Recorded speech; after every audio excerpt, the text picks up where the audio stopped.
تنها راه دونده شدن اینه که بدوی.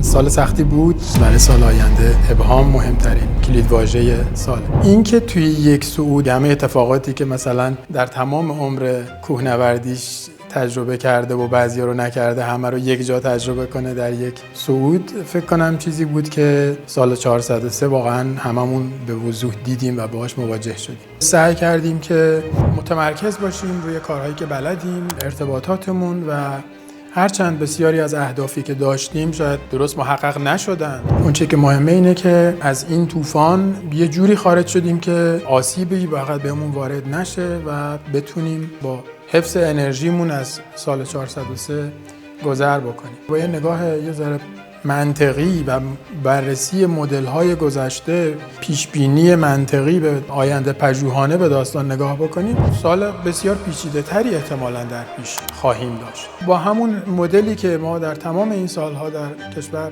کار کردیم، به هر حال همیشه با محدودیت‌های بسیار بیشتر از فضاهای کسب و کاری مشابه کشورهای دیگه ما زندگی کردیم. باید بریم در دل داستان ببینیم که چطور میتونیم توی این ماراتون به قول معروف با نتایج خوبی بیایم بیرون. کسی که ماراتون میدوه قبلش خودش رو آماده میکنه، میدونه که قراره یکی از مهمترین فاکتوراش اینه که مسیر چجوریه.